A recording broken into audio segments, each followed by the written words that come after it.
नमस्कार साथियों आज का हमारा विषय है शिवरात्रि और आर्य समाज। वीडियो को शुरू करने से पहले हमारे चैनल को सब्सक्राइब करें, बेल आइकन के बटन को दबाना ना भूलें।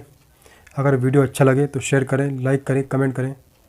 साथियों, भारत में पर्व हमारी सांस्कृतिक चेतना के अभिन्न अंग हैं।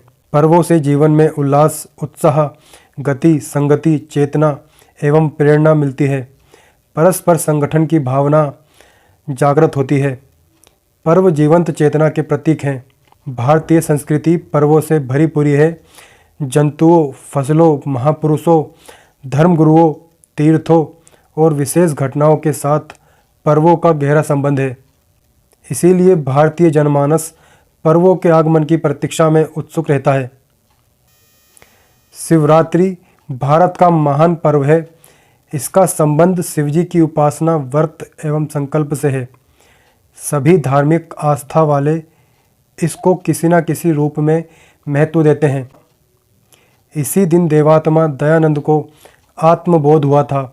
हृदय में सत्य ज्ञान और धर्म का प्रकाश उदय हुआ था। जीव परिवर्तन की ओर मुड़ गया था। इसीलिए आर्य समाज का शिवरात्रि के साथ विशेष एवं गहरा संबंध है।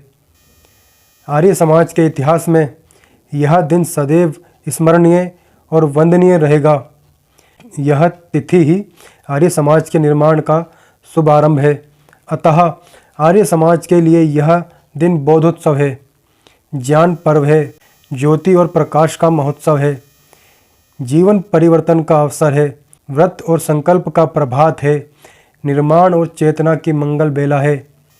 इसी पुण्य तिथि पर महामानव दयानंद के हृदय में सत्य का तूफान उठा था। सारी रात श्रद्धा, आस्था तथा निष्ठा से भरा हुआ सच्चे शिव के दर्शन के लिए एकटक लगाए हुए जागता रहा, जबकि सारा मंदिर निद्रा की गोद में था। विचित्र घटना घटित हुई। चूहा शिवजी के प्रसाद को निडर होकर खा रहा है। उस ऋषि का विश्वास, आस्था एवं श्रद्धा खंडित हो उठी। मन नाना प्रकार के संकल्प विकल्पों में डूब गया। अनेक प्रश्न उभरने लगे। शिवरात्रि का व्रत तोड़ दिया। यह सच्चा शिव नहीं हो सकता है। जो एक चूहे से अपनी रक्षा नहीं कर पा रहा है, वह हमारी रक्षा क्या करेगा। स्वामी जी सच्चे शिव के दर्शन और प्राप्ति के लिए निकल पड़े। अंततः सच्चे शिव के दर्शन और प्राप्ति में सफल हुए। इसी मूल घटना ने मूल शंकर को महर्षि दयानंद के नाम से इतिहास और संसार में प्रसिद्ध किया। आर्य समाज की रीति, नीति, पूजा पद्धति, मान्यताएं, दर्शन, चिंतन आदि अन्य मतांतरों व विचारधाराओं से अलग है। इसके मूल आधार में सत्य, धर्म, कर्म एवं बुद्ध है। इसमें अंधविश्वास, पाखंड, झूठ, मंत्र, तंत्र, जादू टोना एवं रूढ़िवादिता आदि नहीं है। यह तो सत्य सनातन वैदिक परंपरा का ही प्रचारक और प्रसारक रहा है। इसी कारण आर्य समाज पंथ, मजहब, संप्रदाय आदि नहीं है। यह तो एक जीवंत क्रांति है, आंदोलन है, जीवन पद्धति है, सुधारक चिंतक है। इसमें किसी देवदूत, पैगंबर और अवतार का स्थान नहीं है। इसमें एकेश्वरवाद को पूजा है। परमात्मा एक है। वह तीनों कालों में विद्यमान रहता है।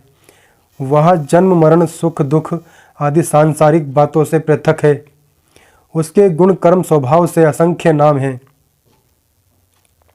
वह गुण, कर्म, स्वभाव के कारण सविता, विष्णु, रुद्र, गणेश आदि अनेक नाम हैं।